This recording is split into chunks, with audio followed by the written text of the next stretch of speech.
Muito bom dia, que a paz do Senhor Jesus esteja com você. Que alegria estar aqui nessa manhã. Trago um abraço do pastor Carlito. Quem conhece o pastor Carlito sabe que um abraço dele mexe com você, né? Ele alto e sempre muito caloroso. E então receba esse abraço. Ele e a pastora Leila são nossos pais espirituais, meu e da Mariana.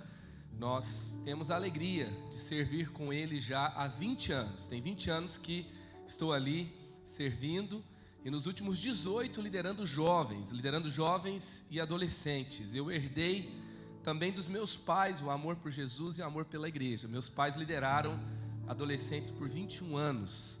Ele nunca teve, pastor Marcelo, na sua jornada ministerial, uma sala na igreja, um nome na porta. Ele era um voluntário e nunca ouvi falando mal da igreja. Ele sempre estava junto para resolver os BOs do ministério, juntos servindo nos adolescentes, fazendo um trabalho muito bom. E então transferi essa paixão também ao meu coração, e eu tenho a alegria de ter liderado jovens e adolescentes também. E hoje eu estou desde o ano passado liderando a Rede Inspire, que é uma conexão de igrejas que é em prol do reino de Deus, né? Nós temos a alegria de ter a IPR Cape Cod na Rede Inspire, e que acredita, quem está na Rede Inspire, sobre o que é isso, né? A Rede Inspire acredita sim que nós podemos somar juntos para o avanço do reino de Deus, que nós podemos aprender uns com os outros, igrejas com igrejas e pastores com pastores. Então o pastor Carlito sempre fala que nada grande se faz sozinho, se vier sozinho é porque não é grande. Então a gente caminha juntos em prol do reino, para que a gente cumpra juntos então o propósito de Deus na terra. E esta rede hoje passa já de 1.600 igrejas, sendo quase 1.400 no Brasil, já são quase 50 nos Estados Unidos, e nós podemos então celebrar o que Deus está fazendo por cada uma dessas igrejas. E nesses dias agora, especialmente, eu estou conhecendo mais sobre a Rede Inspire na Nova Inglaterra, especialmente no estado de Massachusetts. E até aqui na última quinta-feira a gente teve um treinamento de líderes, de jovens, depois que a gente teve a conferência Inspire, e foi sensacional. Na conferência nós tivemos 66 pastores, 45 igrejas representadas. Pastor Marcelo esteve lá com a gente, pastora Zali, e nós fomos muito abençoados nesse tempo pelo que Deus derramou nesse tempo. É muito bom ver o reino avançando, não é verdade? E é claro também ver o avivamento da igreja brasileira na Nova Inglaterra. Tem algo novo acontecendo, tem algo novo sendo derramado de Deus na Nova Inglaterra por meio da igreja brasileira. Queria te apresentar a minha esposa, queria que ela ficasse em pé, pastora Mariana, que é pastora do discipulado lá na igreja da cidade, também liderou comigo jovens e adolescentes, está comigo na Rede Inspire. Você viu que eu orei bastante, né? Eu costumo dizer assim, você sabe que todas as coisas cooperam para o seu bem. E a Mariana, ela tem um problema de visão, ela não enxerga muito bem, entendeu? Isso cooperou para o meu bem, entendeu? Para que eu me casasse bem como eu me casei. Queria mostrar uma foto da minha família, tá aí. Eu sou pai do Levi, do Samuel e do Pedro. O Levi tem 13 anos, eu tenho um adolescente lá em casa. E ele conhece mais gente na igreja do que eu e a Mari juntos. Samuel é o menino das perguntas, todas as perguntas que você imaginar ele já fez pra gente, né? Se chover molha a lua, né? Enfim, muitas perguntas. E o Pedro é aquele menino assim, que as pessoas perguntam, que menino bonito, mas é seu filho? Eu não entendo essas conexões assim, mas essa é a nossa família. Eu não sei como é a sua família, a minha família não é perfeita, mas eu morreria por ela. Assim como a minha igreja não é perfeita, mas eu faria tudo por ela. Então ame a Jesus, ame a sua família, ame a sua igreja e cumpra o seu propósito aqui como filho de Deus, amém? Eu queria passar 2 vídeos rapidamente antes da mensagem, que é o vídeo, primeiro eu queria passar o vídeo do Velos, é o treinamento que a gente fez na quinta-feira, onde nós estamos nos juntando como igrejas. Não é um ajuntamento, não é um movimento de unidade por ajuntamento, mas é por ação.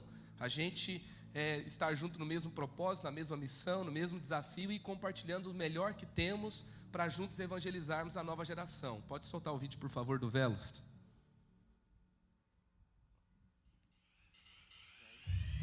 Mas por que Velo? Velo significa flash. Flash tem a ver com essa intimidade, com velocidade.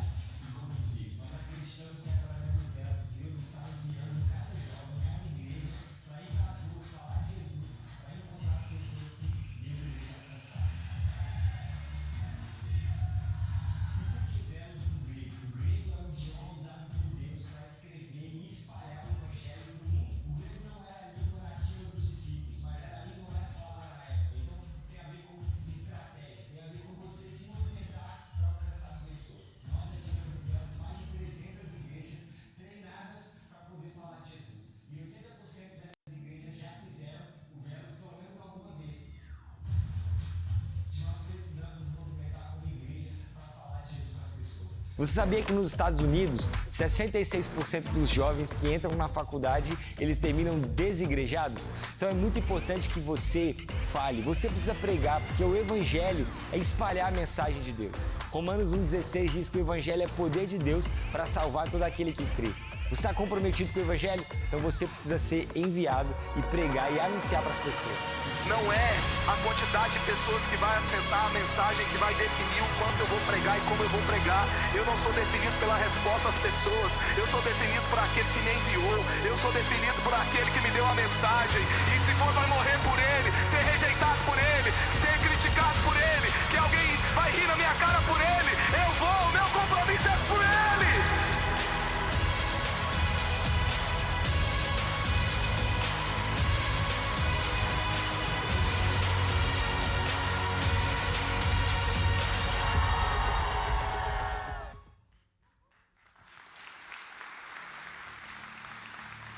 Esse é o Velos e creio que agora em maio do ano que vem nós teremos uma linda edição nos Estados Unidos.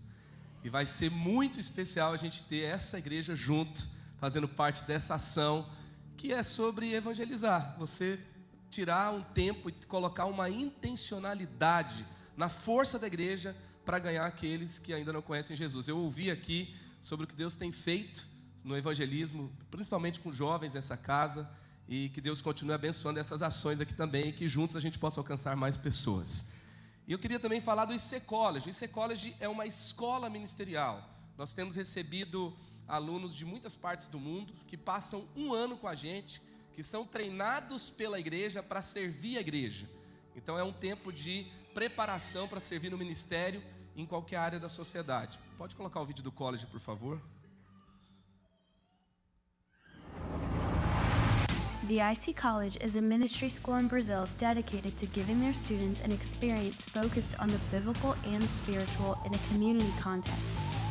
The college was created as part of the ministerial vision of the Igreja da Cidade Church, and under the pastoral leadership of Carlito Paz and youth pastor Marcos Madaleno, a proposal was written to prepare a generation for the challenges of now. The school is already instrumental in the lives of more than 300 students that are living out their prophetic callings and want to use their gifts, skills, and careers to impact society.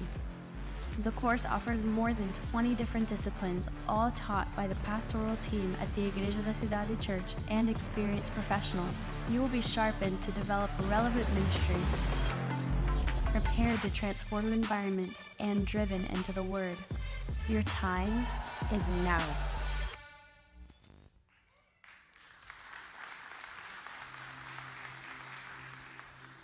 Pastor Marcelo, pastora Zali, todos que são enviados para lá a gente devolve, tá?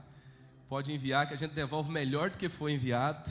E é mesmo o nosso propósito, é um diferencial da nossa escola. Nós preparamos com a igreja para servir de volta a sua igreja local. Tem sido uma bênção para a Rede Inspire. Nós formamos já a nossa 10ª turma, vamos formar a nossa 11ª agora. Final tem viagem missionária e todo mundo sai com aquela... sai preparado, enraizado em Jesus e com aquela fome de fazer a diferença aonde estiver. Amém? Você está preparado para receber a palavra de Deus nessa manhã? Mais uma vez eu quero agradecer a honra de ministrar nessa casa. Eu honro o que Deus está fazendo nesse lugar, honro a vida dos seus pastores, e com quem eu tive contato aqui eu só vi gente boa, gente que ama Jesus. Tive contato com o Leandro e a Thaline, voluntários dessa casa. Eu queria que você aplaudisse a Jesus pelos seus líderes, pastor Marcelo, pastora Zali, todo o time que faz a diferença nesse lugar. Eu quero ler com você o texto de Êxodo capítulo 2, versículo 1 a 10, versículos 1 a 10. Aqui nós vamos ler a história de uma família que começa com grandes desafios, grandes dificuldades, e que vence, e que tem um destino extraordinário. Eu creio que Deus escolhe famílias para grandes transformações na sociedade, assim como Ele tem escolhido as famílias dessa casa.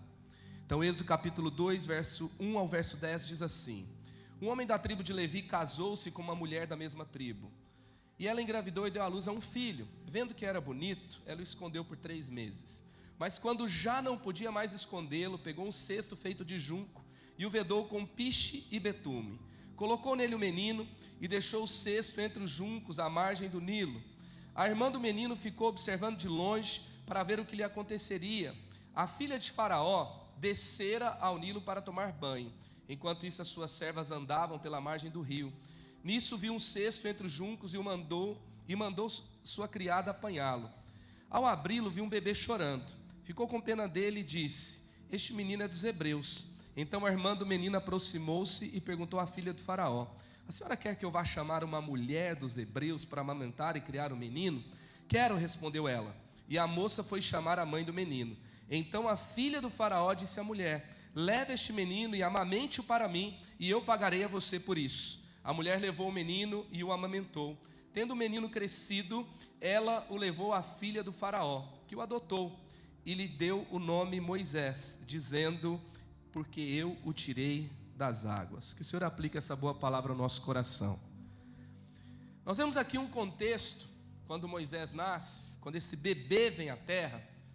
Eu não sei se você já teve a alegria de gerar uma criança, se você é pai, se você é mãe, mas quando a gravidez é anunciada e a família faz festa e todos se preparam para a chegada de um bebê, normalmente é um momento de sonhos, é um momento de preparar o quartinho, é um momento de contar para as pessoas sobre quem está chegando. Hoje tem, por exemplo, o Chá Revelação, que é um evento social muito importante, onde vai saber se é homem, vai saber se é mulher. Mas no contexto de Moisés, esse era um momento de muito desafio, de muita tensão, de muita dor, porque o povo de Deus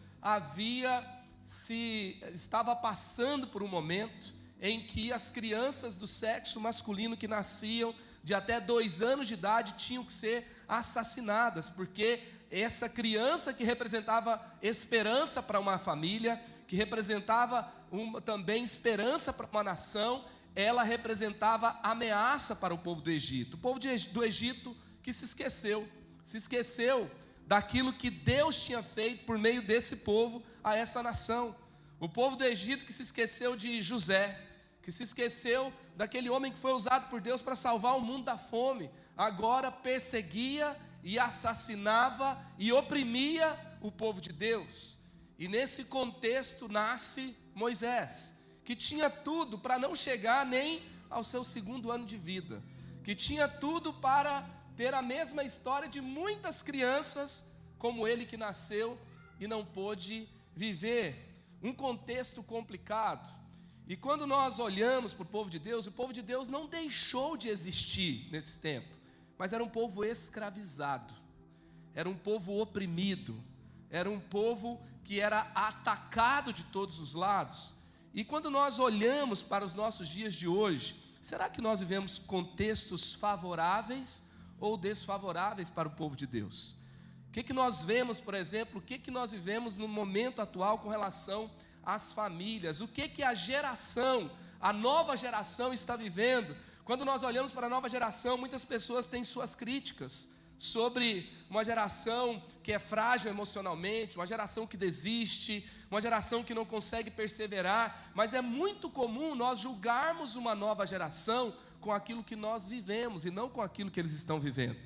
E eu queria que você visse, por exemplo, aqui um cenário sobre grandes tragédias e grandes crises que o mundo passou nos últimos 20 anos. Antes disso, eu vou fazer um teste aqui, tá? Não sei se você já ouviu falar do termo geração Z. Se você conhece o que é a geração Z, eu estou falando sobre a nova geração, estou falando sobre famílias, estou falando sobre pessoas que as famílias estão gerando, filhos que estavam sendo atacados no tempo de Moisés. E hoje a nova geração se chama geração Z, que são os jovens e adolescentes do nosso tempo. Quem aqui se lembra do ataque às Torres Gêmeas, do atentado de 11 de setembro de 2001? Se lembra onde estava, se lembra o que estava fazendo? Levante a sua mão, por favor. Todos que levantaram a sua mão, eu e vocês, que me lembro também, nós não somos geração Z.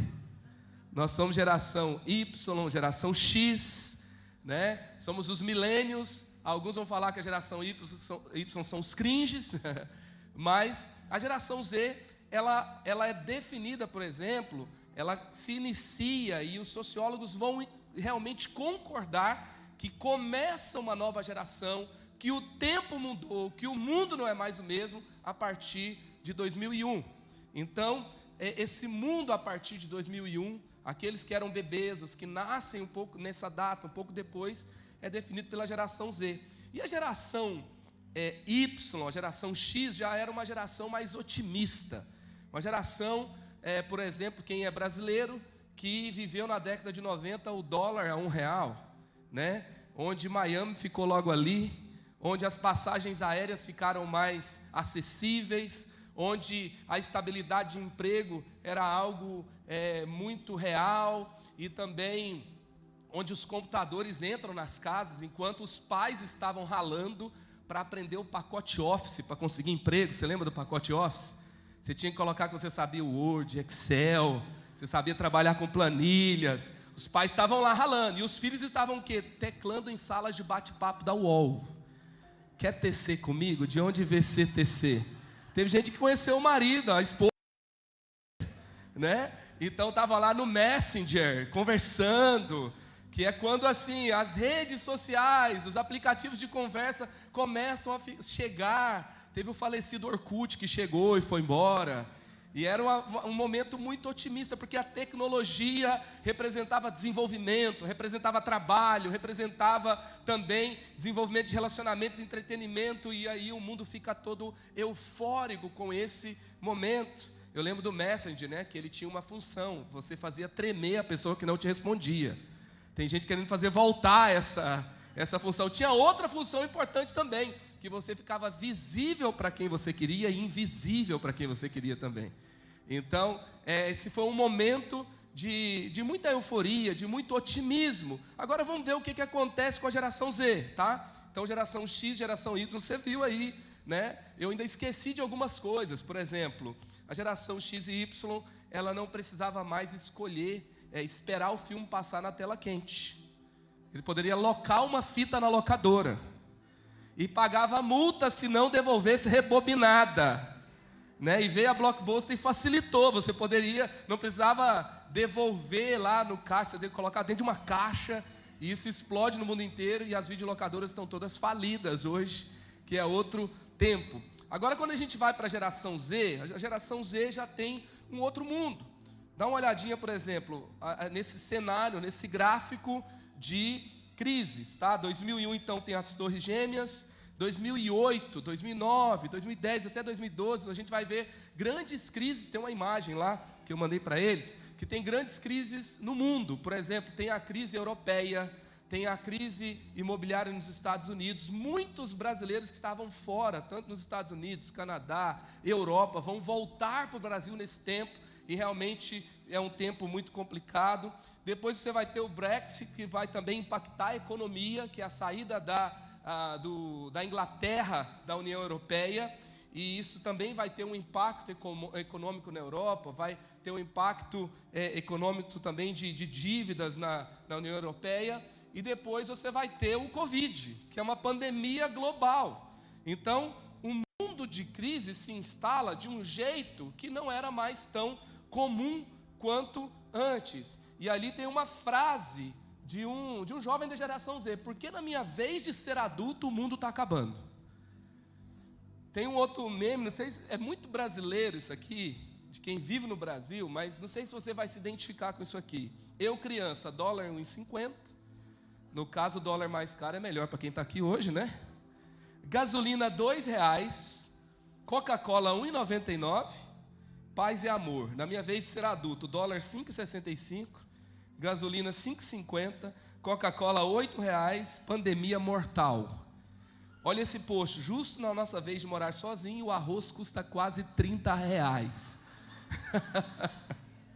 Aí você tem um post também famoso, a geração Z, que vai falar sobre a saúde mental, a saúde emocional da nova geração, que é assim: eu estou mal, mas tudo bem, está todo mundo mal mesmo? Antes um adolescente se encontrava com outro, falava do parque que visitou. Hoje, quando ele se encontra com outro, ele troca o cartão de psicólogo, entendeu? Não teve um tempo, a geração X e Y, se você trocasse, falasse que você ia ao psicólogo, você era doido. hoje é um status. A minha psicóloga me disse, já viu? Aí o pai briga com o filho, aí o filho fala, mas a minha psicóloga me fala, pai, né? Porque na verdade se tornou mais sério a questão da saúde emocional, não é brincadeira. A gente já não julga alguém que faz um tratamento terapêutico como alguém que não tem suas capacidades intelectuais saudáveis, e a gente já percebe, reconhece que o nosso mundo é um mundo instável, em crise, que está gerando esse efeito também nas pessoas, e nós temos uma pandemia global, que é a pandemia da saúde mental. E junto com isso, nós percebemos claramente, a gente não precisa ficar fazendo detalhes, trazendo muitos detalhes, não precisa entrar também toda na questão política, mas nós vivemos um contexto cultural controverso. As escolas, a sociedade não estão celebrando a Bíblia, não estão celebrando os valores cristãos, estão atacando a igreja, estão atacando a família. O povo de Deus existe, o povo de Deus está vivo, o povo de Deus está avançando ao redor do mundo, mas nós temos grandes desafios que nós não tínhamos antes. E claro, quando você tem um filho hoje em dia, você vai ter ou não vai ter, você pensa, qual que é o mundo que essa criança vai viver? Como vai ser quando os meus filhos forem adultos? E aí nós pensamos sobre a questão da saúde e o futuro da família. E aqui então temos também o desafio da conexão geracional. Quando nós falamos com o adolescente que ele diz, você não me entende, né? Isso nunca foi tão... Você já ouviu o seu filho adolescente falar isso para você? Aí você não entende também a música que ele ouve, a série que ele assiste. Assim, cada vez mais nós temos uma diferença muito grande de geração para geração. Nós temos também a guerra ideológica, o desafio do excesso das telas e das redes sociais, que a gente fala assim, é o desafio das crianças, dos adolescentes. Não, é o nosso desafio, é o nosso problema, que está gerando o que? A era do déficit da atenção, a era do transtorno de ansiedade, a era do excesso de informação. Tem tanto curso na Hotmart que você tem que fazer um curso para saber que curso que você faz, não é? Toda hora tem alguém querendo vender um curso, então tem muita informação disponível o tempo todo. E sem contar que a velocidade que a gente vive é uma violência contra a nossa alma.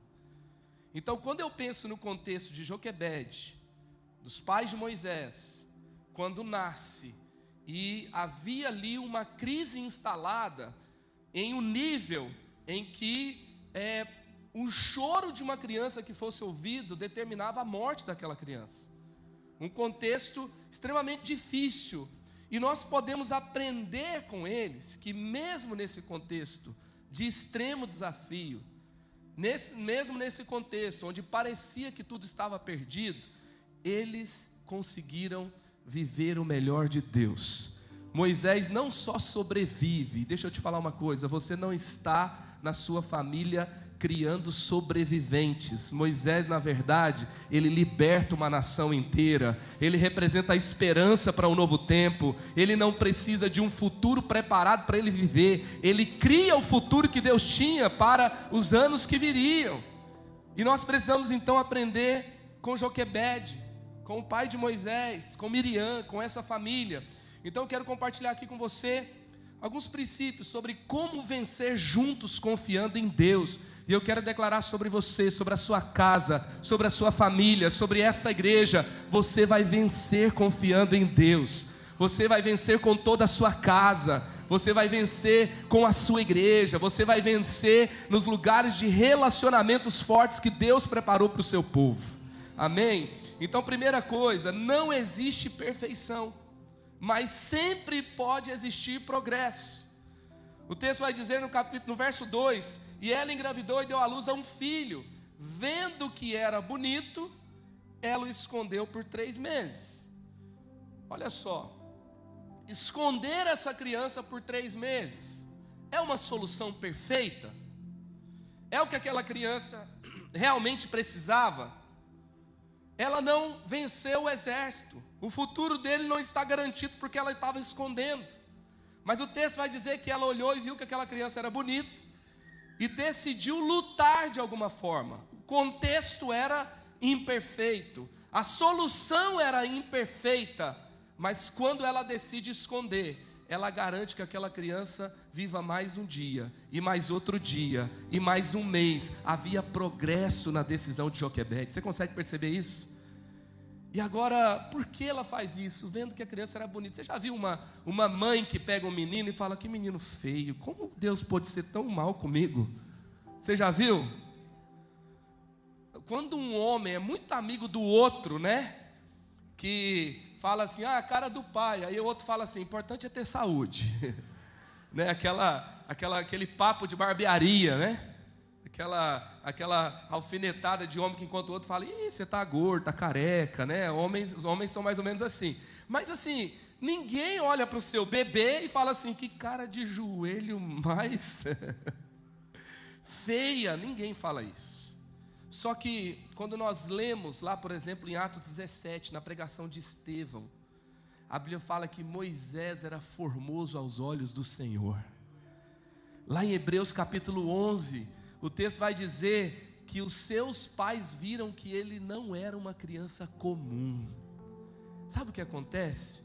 Toda vez que a gente olha para alguém, olha para os nossos, olha para a nossa igreja, olha para os nossos discípulos, olha para os nossos filhos, olha para o nosso cônjuge, e nós temos o olhar do Senhor, nós temos forças para lutar mais uma vez, nós temos algo para fazer para melhorar a situação, nós temos algo que podemos fazer, porque não é alguém comum, é alguém que é formoso aos olhos do Senhor, é alguém que o Senhor está trabalhando para que o futuro seja um futuro extraordinário, é alguém que Deus me levantou para cuidar daquela pessoa. Então eu não vou ficar parado, eu vou fazer alguma coisa, eu vou lutar mais uma vez, eu vou encontrar forças, eu vou lutar pelo casamento, eu vou lutar pelo meu filho, eu vou lutar pela minha filha, eu vou orar e acreditar que ele vai voltar para a casa do Senhor, eu vou trabalhar por aqueles que o Senhor me mostra, e eu vejo, não é alguém comum, é alguém que o Senhor me deu uma missão para com essa pessoa.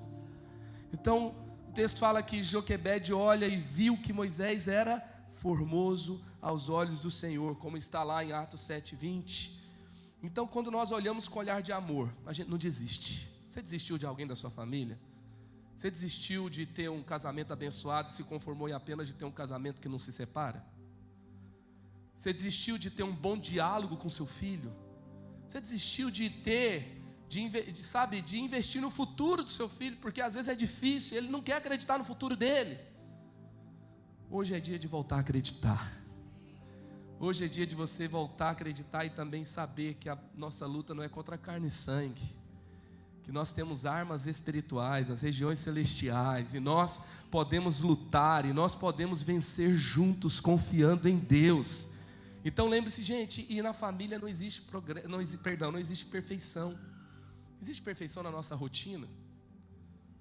Sabe, a gente sempre, como pai, você é assim, você sempre se sente culpado porque você não estava perto em algum momento, você não conseguiu falar algo que precisava ser falado, você não conseguiu comprar algo que você gostaria de comprar, a rotina foi atropelada mais uma vez. Não tem perfeição, e aqui não é o céu. O mundo não é perfeito e nós não somos perfeitos, mas tem algo que é verdadeiro. Essa semana você pode ser um pai melhor, pode ter progresso, você pode ser uma mãe melhor, você pode ser um filho melhor, você pode ser alguém que caminha melhor do que você caminhou antes, que avança agora em um novo nível. Então escolha caminhar em progresso essa semana para a glória de Deus. Eu tenho aprendido o seguinte, que a indiferença sempre vai achar uma desculpa, mas o amor sempre vai dar um jeito. Sempre vai dar um jeito, amém? Você está perto de alguém da sua família, você está perto de um irmão amado em Cristo, olha e saiba para essa pessoa que ela não é uma pessoa comum.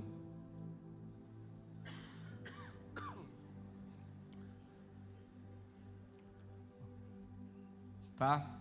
Olha e saiba que essa pessoa é formosa aos olhos do Senhor.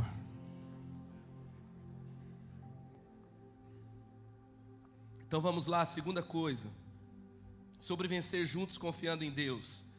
Não podemos nos defender nos proteger de tudo que nos ataca, mas podemos cuidar uns dos outros. Amém? A gente não vai se defender de tudo. Tem ataques que chegam na pior hora, do pior jeito, mas nós podemos cuidar uns dos outros. O texto vai dizer no verso 3: quando já não podia mais escondê-lo, pegou um cesto feito de junco e o vedou com piche e betume. Colocou nele o menino e deixou o cesto entre os juncos à margem do Nilo. Olha essa solução agora. Agora Moisés não pode ser mais escondido dentro de casa. Agora a criança começou a andar, começou a andar não, né? Começou a chorar mais forte. Agora o tempo ficou mais complexo, talvez. O exército estava se aproximando cada vez mais da descoberta de que essa criança estava lá. E aquela criança escondida dentro de casa, ela poderia morrer e poderia morrer toda a família junto. Agora Joquebede tem uma nova solução. Ela vai pegar um cesto, e aquele cesto ele não era suficiente para ser colocado no rio e aquela criança sobreviver. Então ela tem que proteger para que a água não entre dentro do cesto. E ela vai deixar por ali, e ela vai acompanhar, ela vai cuidar o máximo que pode. Ela não pode proteger dentro de casa, ela não pode proteger de quem vai pegá-lo, mas ela vai cuidar o máximo que ela puder. Então ela cuida desse bebê, ela coloca esse cesto, ela coloca o piche, ela coloca o betume, ela vai gerar algo que o envolva mesmo no mundo complicado. E sabe, é uma aplicação alegórica, uma aplicação também ilustrativa, mas se tem algo que é poderoso no contexto familiar, é quando alguém que faz parte de uma família é envolvido com laços de amor, é envolvido com proteção de um do outro.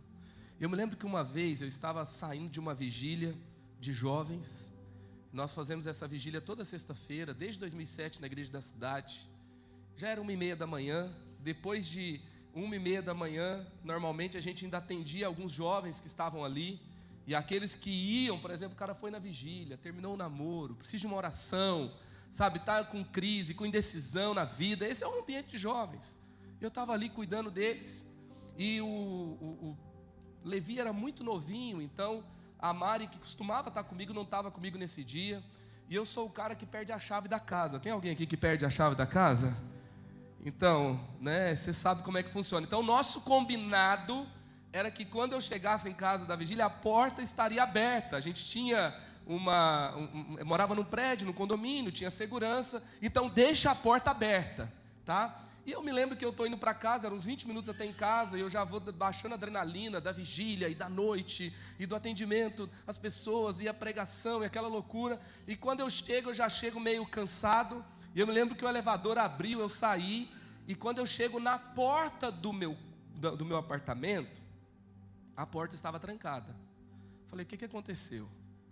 Mariana, será que ela ficou com medo?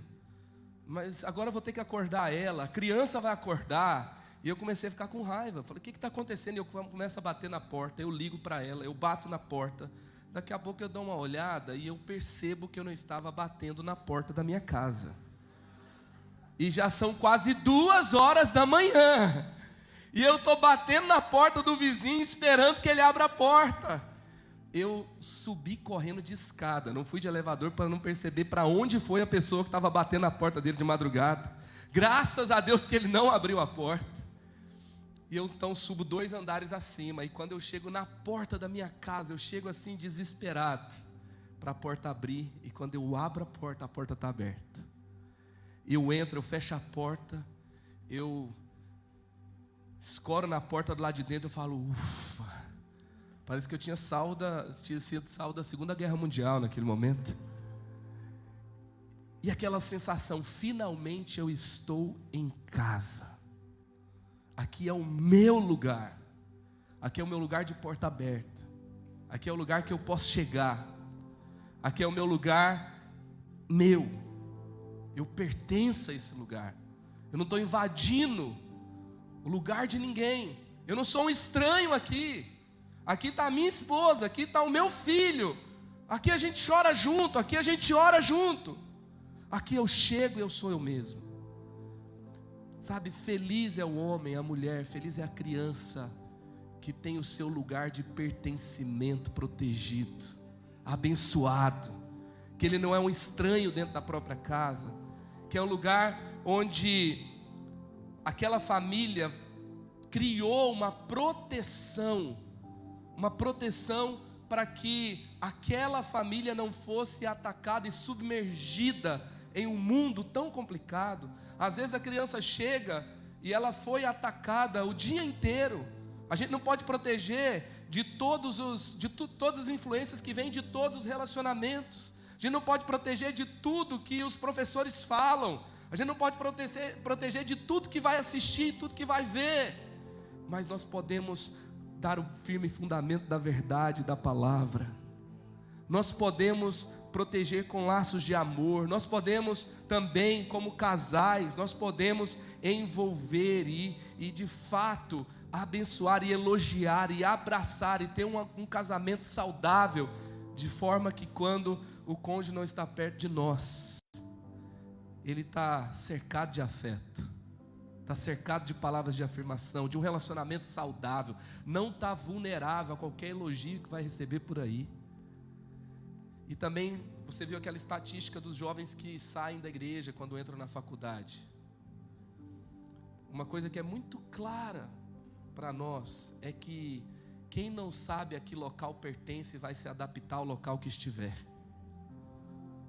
Que nós possamos discipular jovens, discipular adolescentes, discipular crianças, como famílias e como igreja, que eles podem estar aonde for, podem prosperar e ter todo o dinheiro que vai ter, e pode passar todo o perrengue que vai passar, mas que o coração permaneça plantado na casa do Senhor. Que o coração permaneça amando a Deus. Sabe, eu tenho a alegria de dizer que eu aceitei a Jesus como meu Salvador na sala da minha casa, aos 5 anos de idade, quando a minha mãe falou para mim o plano de salvação. E eu me lembro também, alguns anos atrás, eu deitado na cama com o meu filho na hora de dormir, e ele falou para mim: pai, eu quero entregar minha vida para Jesus. Sabe, às vezes é muito pouco o que a gente faz, porque é uma meia hora, é 20 minutos, no final do dia, mas isso tem tanto valor, isso é tão poderoso, isso vai gerar memórias tão fortes. Então aprenda a cuidar um do outro, tenha família que cuida um do outro, faça da sua igreja um lugar que cuida um do outro. Não fique também só esperando alguém cuidar de você, cuide de alguém e faça a diferença na vida de alguém. Terceiro, não está sempre tudo bem, mas bons diálogos mudam histórias. Não está sempre tudo bem, é verdade, mas bons diálogos mudam histórias. O verso 7, então a irmã do menino aproximou-se e perguntou à filha do faraó: a senhora quer que eu vá chamar uma mulher dos hebreus para amamentar e criar o menino? Agora Miriam está vendo o seu irmãozinho que foi pego pela filha do faraó. O que ela tem na mão para ir até a princesa do Egito? O que ela tem na mão para ir até a família de faraó e falar que aquela criança não é deles, e aquela criança deveria viver e não ser assassinada? Ela não tinha exército, ela não tinha dinheiro, ela não tinha relacionamento com ninguém do poder, ela não tinha influência política, influência do governo, ela não tinha muita coisa nas mãos, mas ela tinha algo que nós também temos. Ela tinha a capacidade de conversar, ela tinha um diálogo. É interessante que ela chega e faz uma pergunta, é interessante que ela chega e oferece uma ajuda. Quer que eu chame alguém dos hebreus para amamentar essa criança? E com um diálogo, ela sai com aquela criança, não somente agora podendo voltar para a própria mãe, mas agora volta protegida pelo faraó, para voltar para a própria mãe. Um diálogo deu a ela o que ela não tinha antes. Nunca menospreze o poder de um diálogo. Nunca deixe, sabe, que os seus dias sejam dias de diálogos superficiais. Não tenha medo de intimidade, não tenha medo de expor fraquezas, O nosso mundo está colapsando com depressão e com ansiedade também por falta de pessoas que não se abrem, não conversam, não expõem fraquezas. Então é tempo de também termos diálogos fortes. Sabe por quê? Porque boas conversas formam pessoas emocionalmente fortes. Sabe, se você quer que seu filho seja forte emocionalmente, aprenda a conversar com ele. Ensine a ele a expressar dores, sentimentos, verbalizar. O que ele sente é ciúmes, o que ele sente é rejeição, como ele vai lidar com isso, o que a Bíblia diz sobre isso. Isso vai mudar histórias. Por exemplo, quando a gente fala sobre sexualidade, sabia que a primeira vez que alguém ouve sobre um assunto vai determinar como ela pensa sobre isso o resto da vida? É o poder da primeira menção. Você pode estudar sobre isso, ler sobre isso, pesquisar, você vai saber. A primeira menção, a primeira vez que alguém ouve falar sobre um assunto vai determinar como ela vai pensar sobre isso o resto da vida. Ai da criança, ai do adolescente que descobre sobre sexualidade no TikTok e na internet. Ai do adolescente que está tirando suas dúvidas sobre fé nas redes sociais, numa roda com os amigos, com um professor na escola. O problema muitas vezes não é o que o YouTube está falando, ou o que a escola está ensinando, é o que a gente não está conversando em casa. Porque vai ouvir uma hora ou outra umas bobeiras por aí, vai ou não vai? Então eu tenho lá em casa, por exemplo, o meu filho de 13, a gente já começou lá desde os 5 falar sobre o semáforo do toque no corpo. Quem pode tocar você, aonde pode tocar você? Tem lugares que só papai e mamãe pode. Depois, aos 10, aos 9, a gente fala sobre sexualidade. E sabe o que acontece? As pessoas começaram, eles começaram, toda vez que eles têm dúvidas sobre isso, eles vêm conversar comigo. E como é homem, eu tenho que falar com eles sobre sexualidade. E a mulher, a mãe. Então nós temos que ter bons diálogos. E você vai se proteger de grandes problemas futuros. Então, bons diálogos mudam histórias, amém? E por último, não podemos controlar tudo, mas sempre podemos confiar em Deus. Não podemos controlar tudo, mas sempre podemos confiar em Deus. Tendo o menino crescido, ela o levou à filha do faraó, que o adotou, e lhe deu o nome de Moisés, dizendo, porque eu o tirei das águas. Está lá no verso 10. Então, aqui chegou um momento que não dava mais para fazer cesto, não dava mais para ficar conversando, não dava mais para ficar prolongando, não dava mais para que o menino ficasse um pouco mais de tempo na casa. Agora chegou o momento de entregar, chegou o momento de levar. E gente, nós temos que aprender com essa mulher, sabe por quê? Às vezes a gente fica quase 20 anos com um menino dentro de casa, e um ano ele se perde na faculdade. Joquebede, ela fica os primeiros anos iniciais, e fica imaginando como ela colocava nele os valores do céu, porque ela falava, eu vou ter pouco tempo com ele, eu não vou ter todo o tempo do mundo, então eu vou fazer o melhor que eu puder. E quando ele vai, talvez ele, estudando aqui o contexto do amamentar, o desmamar, talvez tenha sido entre 4 e 6 anos, no contexto da época, que se acreditava na época, o costume da época. Só que então assim, vamos supor que seja 6 anos, e esse menino vai embora, e a Bíblia fala que aos 40 anos de idade, ele está escolhendo ficar com Deus e não com os tesouros do Egito. Aos 40 anos de idade, ele está escolhendo pagar o preço no reino de Deus, do que viver os prazeres do pecado. Então, nós temos que ter um tipo de família, que a gente faz tudo que pode, mas que a gente sabe confiar em Deus. A gente faz tudo que pode, mas a gente não controla as pessoas. A gente não super protege, a gente não hiper protege, a gente não sufoca ninguém, mas a gente confia em Deus. Já viu quando alguém fala assim, agora está nas mãos de Deus? Já fiz tudo, agora está nas mãos de Deus. Parece que ele está dizendo, agora eu estou lascado. Não é? Deixa eu te falar, se você está nas mãos de Deus, você está na melhor mão que você poderia estar. Se você está nas mãos de Deus, confie que Ele vai fazer o que só Ele pode fazer. Confie que o desfecho será extraordinário. E o desfecho de Moisés foi extraordinário. E a história de Moisés deu certo. Se a gente fosse falar para o chat GPT, resumir a história de Moisés, e se ele respondesse de uma forma correta, ele responderia com uma história de fé, como está em Hebreus 23-28. Pela fé, Moisés, recém-nascido, foi escondido durante 3 meses por seus pais, pois estes viram que ele não era uma criança comum e não temeram o decreto do rei. Pela fé, Moisés, já adulto, recusou ser chamado filho da filha do faraó, preferindo ser maltratado com o povo de Deus, a desfrutar dos prazeres do pecado durante algum tempo. Por amor de Cristo, considerou sua desonra uma riqueza maior do que os tesouros do Egito, porque contemplava a sua recompensa. Pela fé saiu do Egito, não temendo a ira do rei, e perseverou, porque via aquele que é invisível. Pela fé celebrou a Páscoa, fez a aspersão do sangue, para que o destruidor não tocasse nos filhos mais velhos dos israelitas. Ele perseverou, ele não era uma pessoa frágil, ele escolheu o melhor, ele não era alguém que fez escolhas ruins.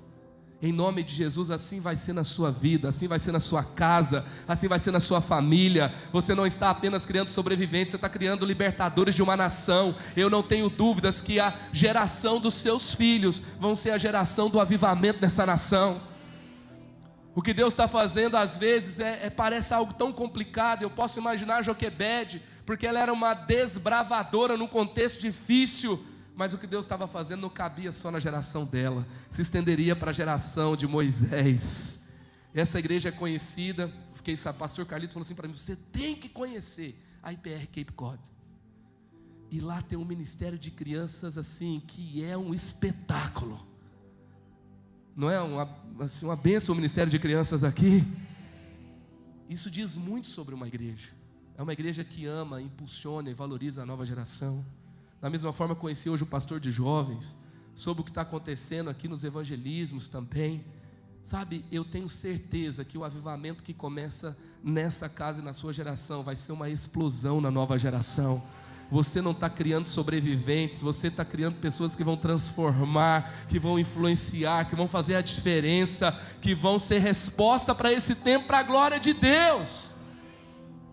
E eu queria falar especialmente aqui, eu ia fechar, Deus trouxe isso ao meu coração, aqueles que têm filhos que estão longe de Deus. Eu sou um adolescente, fui um adolescente, acho que eu não sou mais adolescente, né? Eu fui um adolescente, filho de pastor, que se desviou aos 16 anos de idade. Eu falo que eu sou desviado, que não dava certo, porque eu chegava em casa, depois de tentar fazer um monte de coisa que não deu certo, tentava fazer as coisas erradas e não dava certo. E quando eu chegava em casa, minha mãe estava orando. E só que depois de 2 anos, meus pais orando, eu voltei para a igreja. Mas eu não só voltei para a igreja, eu era o motivo de oração dos meus pais, o filho que está longe de Deus. E quando eu volto, eu me torno resposta de oração, onde um dia eu fui motivo de oração. Porque 6 meses depois eu estava pregando para jovens e adolescentes. Estava fazendo evangelismo para trazê-los para Jesus. Eu quero declarar sobre a sua vida que tem filho longe de Deus. Seu filho não só vai voltar para a casa do Senhor, mas ele vai ser resposta de oração, aonde hoje ele é um motivo de oração. E você que está enfrentando problema na família, no casamento, relacionamento com os filhos, alguém lá na sua casa está com depressão, alguém está com problema sério, em nome de Jesus, aquele motivo de oração que você traz para Deus hoje, amanhã vai ser resposta de oração para muitos. Você vai ajudar casais, você vai ajudar pais, você vai ajudar adolescentes, crianças e jovens a viverem o melhor de Deus. Em nome de Jesus, eu queria que você fechasse seus olhos agora. Eu queria orar por cada família aqui. Queria orar por cada pai, cada mãe, cada filho, cada cônjuge. Eu quero declarar o melhor de Deus na sua casa. Pai, em nome de Jesus, hoje nós oramos com esperança, com fé. A história de Moisés nos mostra, se ele deu certo, se ele se tornou alguém extraordinário, mesmo tendo nascido num contexto difícil e tendo recebido uma influência das trevas lá no palácio, ele fez escolhas ao lado do Senhor. Ó Deus, nós declaramos aqui em nome de Jesus, por mais que Satanás ataque famílias e a igreja, cada família aqui vai ter o futuro determinado pelo Senhor. Cada casamento aqui vai viver o melhor do Senhor. Ó Deus, nas casas aqui em nome de Jesus, Pai. Ó Deus, os diálogos serão diálogos abençoados, profundos, Pai, e também abençoadores. Ah Deus, nós declaramos aqui restauração de casamentos, retorno dos filhos para a casa do Senhor. Declaramos aqui um novo tempo nas famílias, um novo tempo, Pai, também nessa igreja, como formadora, como sendo uma comunidade terapêutica de fé, formadora de relacionamentos fortes e influenciadoras na formação de pessoas extraordinárias, Pai. Ó Deus, que aqui sempre tem a provisão, a bênção do Senhor, a sabedoria do céu, para que o seu propósito se cumpra completamente nessa casa. Em nome de Jesus, Pai, nós oramos, Pai, e cremos que a bênção do Senhor está nesse lugar e que o melhor do Senhor está por vir aqui, em nome de Jesus, amém. Queria que você ficasse com seus olhos fechados mais um pouquinho só. Talvez você veio aqui, um amigo te trouxe, alguém te falou sobre o que está acontecendo aqui, ou você soube de alguma forma, mas eu quero te dizer, quem trouxe você aqui foi o Senhor. Às vezes eu vejo pessoas falando assim, eu me senti tão bem. Outras falam assim, tinha uma energia boa naquele lugar. Deixa eu te falar, não é uma energia, é Jesus. E Jesus que nos conhece, Jesus que nos atrai. E a Bíblia nos fala, lá em João 1,12, que todos que receberam Jesus, todos que creram no seu nome, deu-lhes o poder de serem feitos filhos de Deus. E a Bíblia também fala lá em Romanos 10, 9 e 10, que se nós confessamos Jesus com a nossa boca e cremos com o nosso coração, nós somos salvos. Então você tem que crer com o seu coração e confessar com a sua boca. Isso é sobre a sua salvação. E Jesus não é se você gostou do culto, gostou das pessoas, é se você quer ter esse relacionamento pessoal por Jesus, se você quer de fato entregar sua vida para Ele. Então se você hoje quer fazer isso, nesse lugar, você pode me acompanhar nessa oração, você pode concordar com ela, você pode repetir, falando: Senhor Jesus, eu te recebo como meu Senhor e meu único Salvador pessoal. Eu me arrependo dos meus pecados, eu recebo o seu perdão e eu declaro que eu sou seu todos os dias aqui e por toda a eternidade. Obrigado pelo teu Espírito Santo e pela minha nova vida em ti.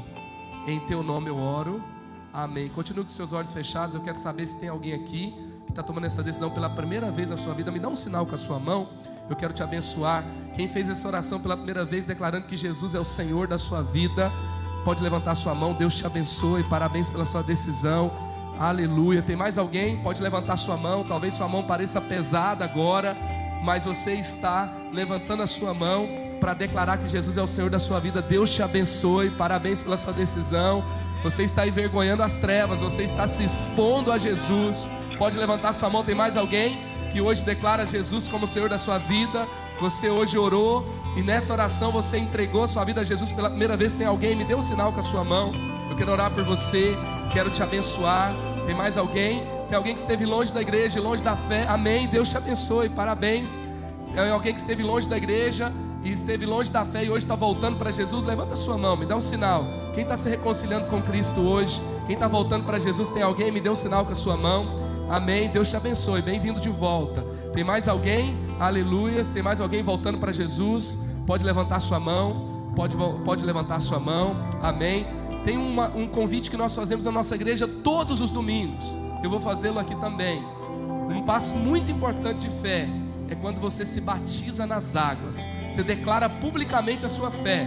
Essa igreja tem o processo para o batismo, tem o dia do batismo. Mas se hoje você está tomando a decisão que o seu relacionamento com Jesus é público, todos precisam saber que Jesus é o Senhor da sua vida. Isso é o batismo nas águas. Foi Jesus que criou, não fui eu, e não foi essa igreja. E se você quer se batizar nas águas, levante a sua mão. Quem vai se batizar? Quem está tomando a decisão do batismo nas águas? Deus te abençoe, Deus te abençoe. Tem mais alguém? Pode levantar sua mão. Tem mais alguém que vai se batizar nas águas? Deus te abençoe, parabéns pela sua decisão. Deus te abençoe, parabéns. Tem mais alguém? Pode levantar sua mão. Amém, amém. Pai, nós oramos agora em nome de Jesus.